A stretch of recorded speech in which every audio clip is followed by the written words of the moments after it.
Olá para todo mundo, meu nome é Lívia Machado e essa é mais uma edição do programa Perspectiva pela TV Assembleia Legislativa de Mato Grosso do Sul, agora em canal aberto, em caráter experimental. Só lembrando que esse programa trata de relevantes, atuais e de interesse da sociedade, sempre debatendo aqueles assuntos que estão em evidência nos noticiários. Muito bem, a gente vai tratar de um tema que está muito sensível aqui para o nosso estado. A gente já é oriundo de um estado muito quente, que é o Mato Grosso do Sul, e a gente vai falar dessa onda de calor que está fazendo muitas pessoas se questionarem a respeito do que está acontecendo aqui com o nosso meio ambiente, porque nós estamos passando por isso. Então, eu convido o professor de Geografia e Geopolítica, Fábio Luiz de Oliveira, para mais uma vez bater um papo aqui com a gente nesse programa. Seja muito bem-vindo. Obrigada pela sua participação, pela sua disponibilidade de conversar com a gente nesse momento. Obrigado, Lívia. Mais uma vez agradeço o convite. Sempre que precisar, para sanar algumas dúvidas, resolver a questão da ciência, vamos tratar de ciência, eu estou a postos. Bom, e a gente quer informar as pessoas e quer fazer com que elas entendam e sejam mais sensíveis ao contexto atual.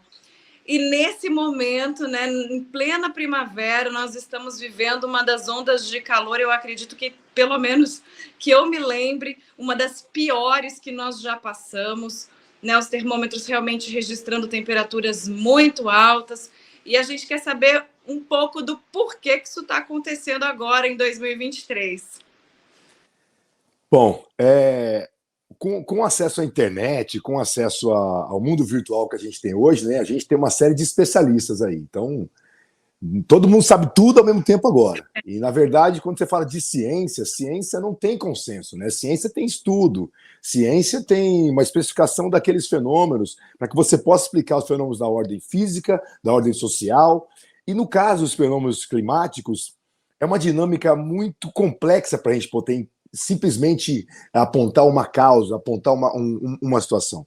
O que nós temos hoje aqui no estado, nessa onda de calor que a gente vive agora, justamente numa época esperada, que é a primavera, a gente tem que entender o processo. Primavera, para nós que moramos no Brasil, moramos no clima tropical, que ele tem duas estações marcantes, o verão, que é quente e chuvoso, e o inverno, que é frio e seco.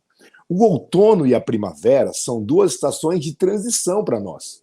Não são estações marcantes, não são estações que têm peso para nós. O outono é assim, a primavera é assim. Não. Você pega uma parte da primavera ainda com resquício de inverno e uma outra parte já pensando no verão. E o que acontece conosco? Por estarmos numa primavera, numa transição, e temos a atuação de um fenômeno El Niño, que está de médio, de moderado para intenso, porque assim, os últimos dados dizem o seguinte: quando que o El Niño é intenso? Quando você tem um aumento da temperatura das águas do Oceano Pacífico entre 1,4 e 1,9 graus. Esse é o que os cientistas dizem, principalmente da NASA. A gente está agora com 1,4 e mantendo 1,4. Então está entre moderado e intenso. Intenso é 1,9 para cima. Porque você tem que pensar o seguinte, Lívia, o Oceano Pacífico ele é enorme. Agora se imagina aquela bolha de água toda esquentando 2 graus a mais. 1 grau que seja, consequentemente vai evaporar muito mais água. E isso altera a condição atmosférica, porque nós temos a dinâmica da atmosfera de fatores e elementos climáticos. Os elementos eu consigo tocar, os fatores são abstratos. Então, a temperatura é um elemento climático. Agora, a latitude, a corrente marítima, isso tudo é fator climático. E sem contar que isso você quase não escuta falar nos noticiários aí. Em dezembro de 22, você sabe qual fenômeno que houve no Pacífico? Não sei. Pois é. Dessas climáticas, por isso que a gente está aqui. Mas o que aconteceu? Isso não é viável para você poder falar, porque as pessoas não vão conseguir entender. Houve uma erupção de um dos maiores vulcões intraoceano do mundo, que é o Rarotonga, lá no Pacífico. Você tem uma ideia, o estrondo do vulcão foi escutado a 800 quilômetros de distância. Olha só. E esse vulcão, quando evaporou, quando ele explodiu, ele mandou muito vapor d'água para a atmosfera. Muito, muito mesmo. E a atmosfera, por já ser complexa, com todo esse vapor d'água lá, vai trazer alguma alteração, que promove também um pouco mais de alteração no planeta, como esse calor que a gente vive agora. Só que além de... Desculpa te interromper rapidamente. Vou falar. comentou a respeito de que, com a era da internet, as pessoas vão buscar a razão das causas e nem sempre encontram digamos assim, aquela explanação que é verdadeira. E acabam até condicionando a política, um pouco do que está acontecendo agora no planeta, de repente a má gestão dos recursos públicos. A gente sabe que também é um pouquinho disso tudo. Mas, então, como você está colocando aqui para a gente, existe sim uma escala, digamos assim, que o Oceano Pacífico pode esquentar, que é esperado, e a gente está passando por isso nesse momento. Sim, sim, intensamente. Está quente. E uma outra situação normal para essa época é a chamada alta boliviana. É uma alta atmosfera que vem dos Andes para a parte central da América do Sul. Essa alta boliviana, ela pressiona, ela é alta pressão, ela pressiona todo esse calor que fica concentrado aqui. E é uma pressão muito intensa. Porém, em função do fenômeno El Niño, essa alta boliviana se intensificou, ficou muito maior a área que ela vai ocupar. E por isso esse calor. Hoje é dia 20 de outubro. Há uma previsão que para esses últimos 10 dias de outubro haverá um calor assim insuportável aqui no Centro-Oeste. Isso em decorrência dessa alta boliviana e por conta dessa intensificação com o El Niño. Ontem nós tivemos em Campo Grande uma chuva muito intensa. É normal para essa época do ano, porque como é transição, é primavera, quando entram as frentes que colidem com essa coisa quente que está aqui, há uma colisão, há um choque, aquele vento intenso, todo aquele estrago que foi feito. Então, é processo normal para essa época do ano? É. Essa intensidade acontece? Sim. Toda vez que você escutar uma notícia falando assim, isso aconteceu há 80 anos. Então, peraí, não é inédito. Isso é um fenômeno que a gente está sujeito a acontecer. Exatamente, é por isso que nós queremos explicar, professor, porque a gente está vivendo uma onda de calor muito intensa, inclusive eu vejo alertas seguidos na internet, os celulares da gente, eles são inteligentes, eles são munidos de inteligência artificial que conseguem antecipadamente colocar para a gente uma situação de risco, até para que o ser humano possa se prevenir. Nós sabemos que para a saúde humana, né, nós ficarmos expostos a esse calorão não é saudável, e ao mesmo tempo o alarde que vem junto com essa questão climática. Então é como se a gente estivesse vivendo numa panela de pressão mesmo. Então, conforme o calor está muito intenso, a hora que for cair uma pancada de chuva vai ser, digamos assim, violenta na mesma proporção. E a questão do aquecimento global, né, que a gente já sabe que muitos noticiários já estão tratando, que fala sobre a questão de emissão de gases do efeito estufa, né, com a questão da pressão atmosférica. Eu te falei sobre um tema bastante primário, né, que a gente aprende na escola, e você é um professor de geografia, eu acredito que lide com esses temas aí todos os dias. Eu queria que até fizesse para a gente um paralelo sobre isso, sobre a questão do efeito estufa, né, com o clima, para que as pessoas possam entender realmente melhor e não ficarem levando para frente informações que são, né, que não fazem sentido com esse contexto que nós estamos vivendo agora. Existe todo um viés político por trás disso. A gente não pode deixar de falar isso. Eu não sou militante de nada, não sou favorável à teoria da conspiração, nada disso. Acho que isso é uma coisa que não tem relevância na ciência para mim. E o que acontece hoje é que a gente tem uma situação que os fenômenos naturais eles são contados como se fossem fenômenos que extrapolem a normalidade da condição humana. O efeito estufa é natural, sem ele não tem vida. A temperatura na Terra é de mais ou menos 15 graus positivo em função do efeito estufa. Ele acontece porque nós temos gases de estufa no planeta. O CO2 é um gás estufa, o metano é um gás estufa, por exemplo. E tem o vapor d'água. Tudo isso concentra calor. O calor que chega em nós demora entre 8 e 9 minutos a luz solar para chegar até nós. Ela reflete em onda longa é calor. Luz não é calor, é onda curta. Meio-dia não é a hora mais quente do dia. Meio-dia é a hora de maior emissão de luz. A hora mais quente pode variar entre 15 e 16 horas, a hora que eu tenho maior concentração de onda longa na atmosfera. E geralmente esse é o horário de chuva para nós no verão, porque é maior cúmulo de umidade na atmosfera. E o efeito estufa acontece porque esse calor é concentrado no planeta, esse calor dessa luz que reflete e vira onda longa, por conta desses gases de estufa. Então, se não fosse os gases de estufa, a gente não tinha vida. O efeito estufa é fenômeno da vida.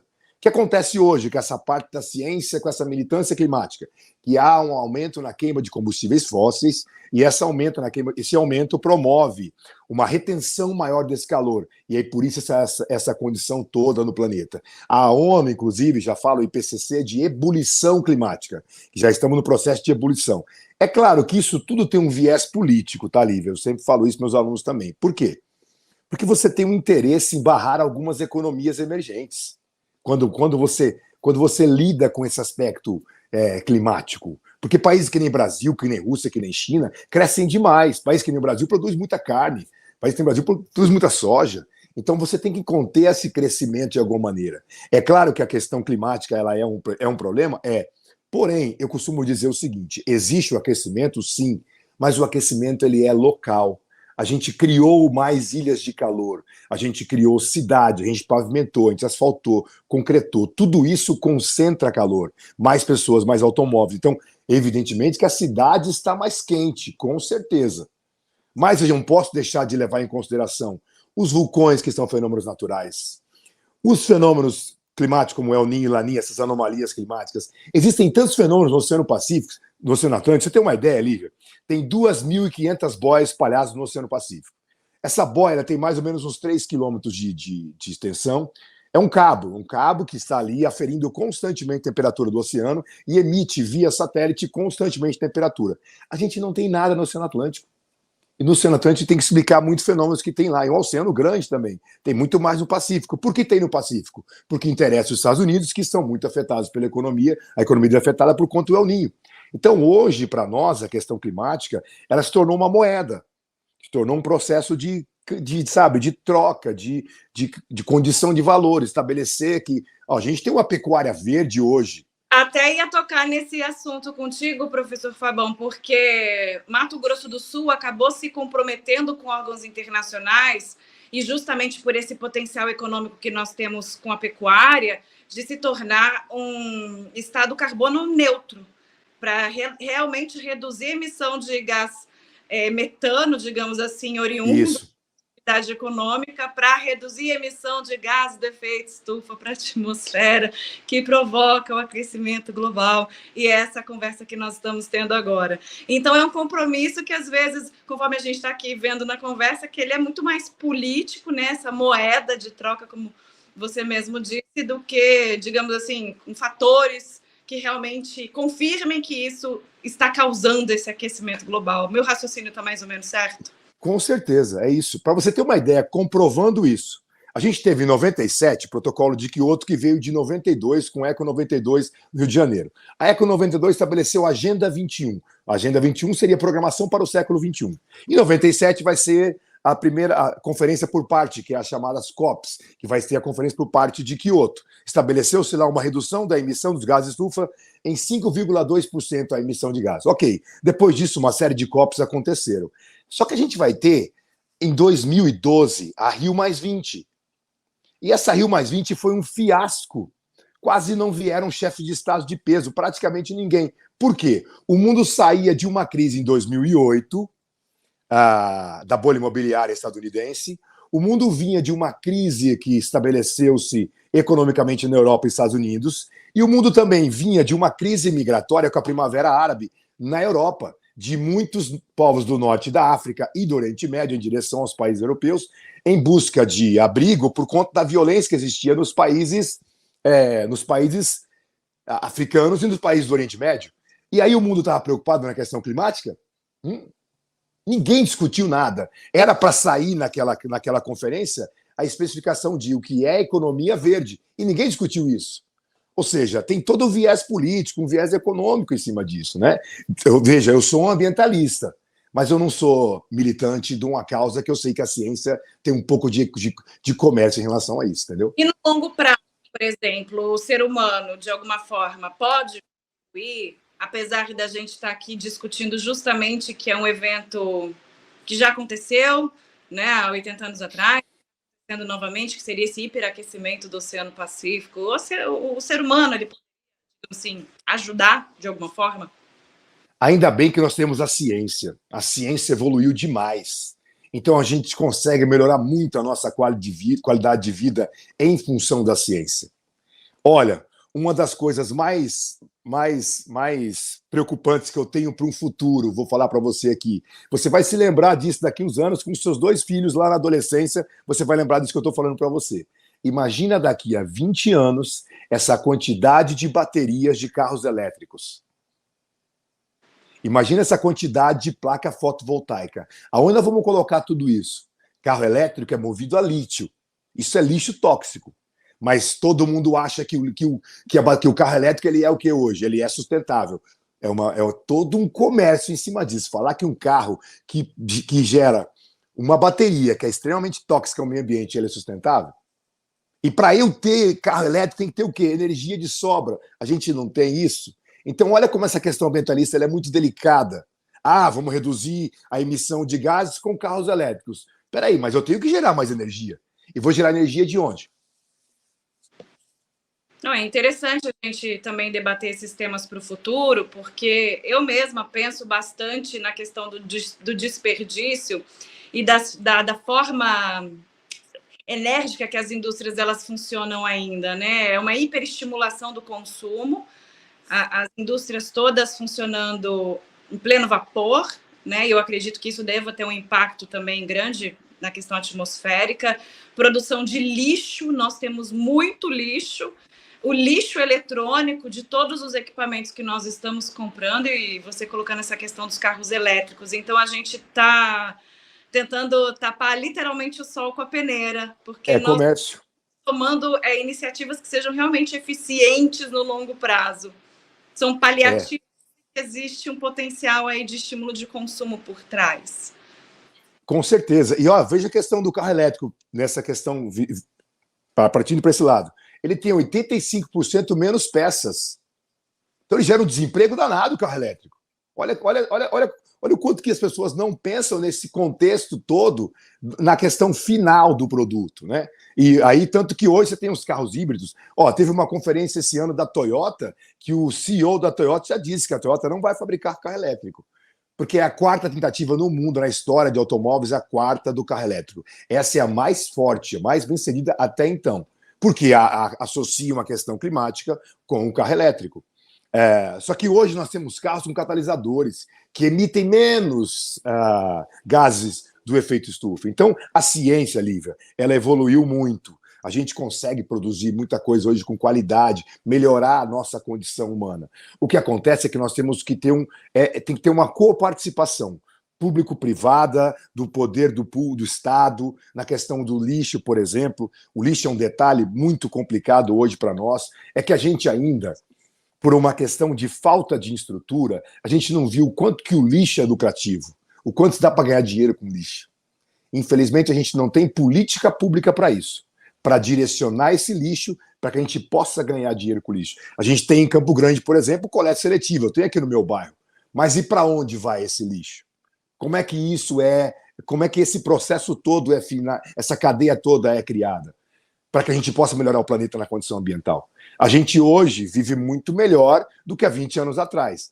Daqui a 20 anos, muito mais tecnologia, veremos melhor. E como estarão as condições, a questão do lixo para nós? Isso é uma dúvida. Isso é uma dúvida.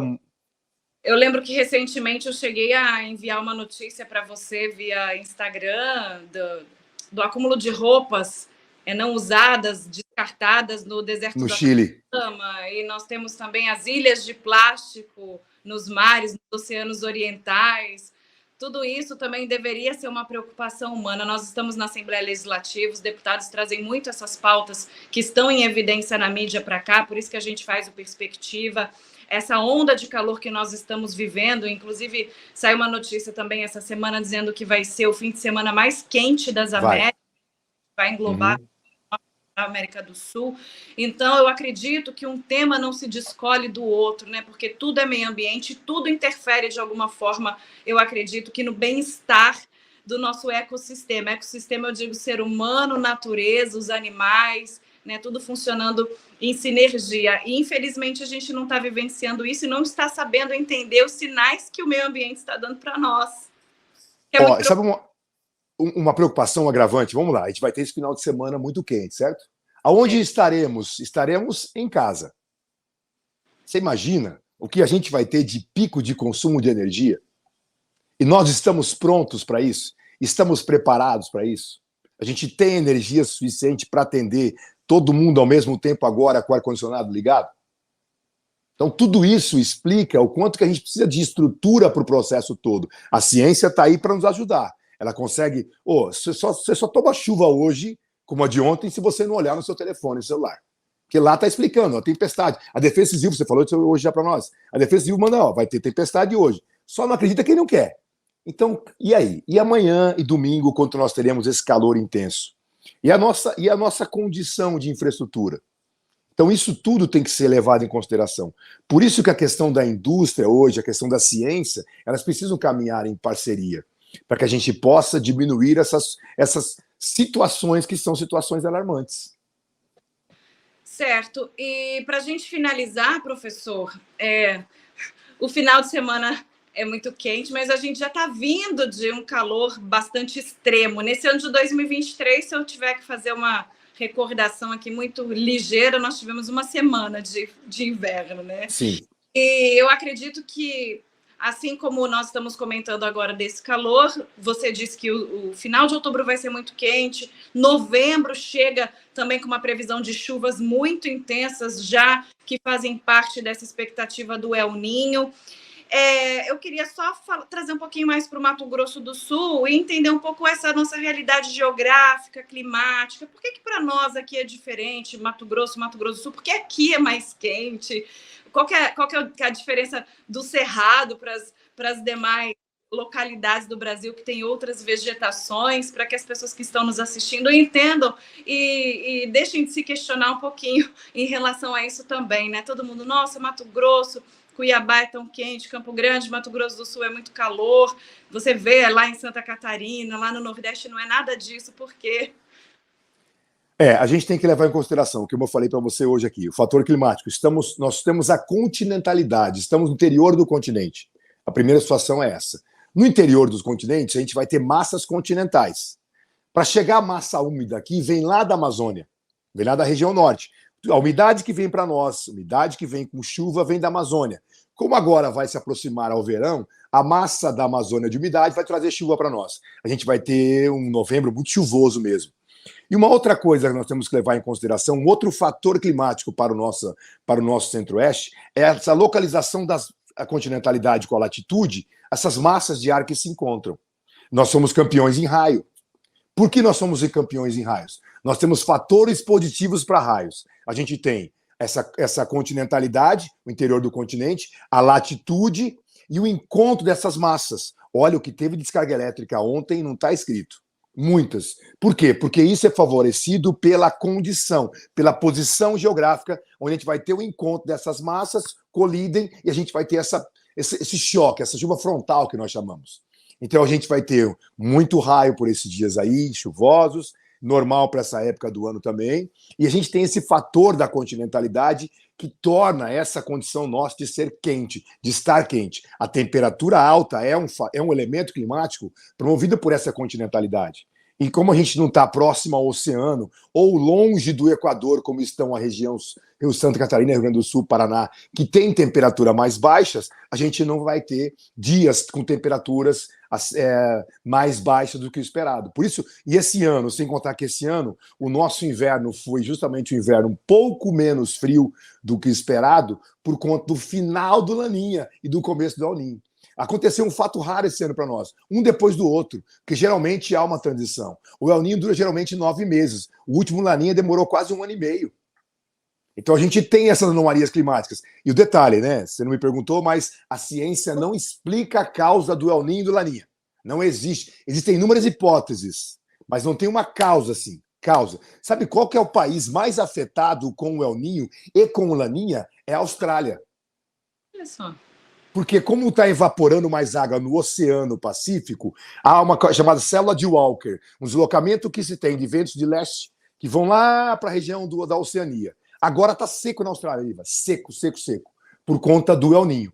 Quando é Laninha, resfria e intensifica a célula de Walker. Manda um monte de umidade para lá e chove muito tempestade. Agora está seco na Austrália em função do El Niño.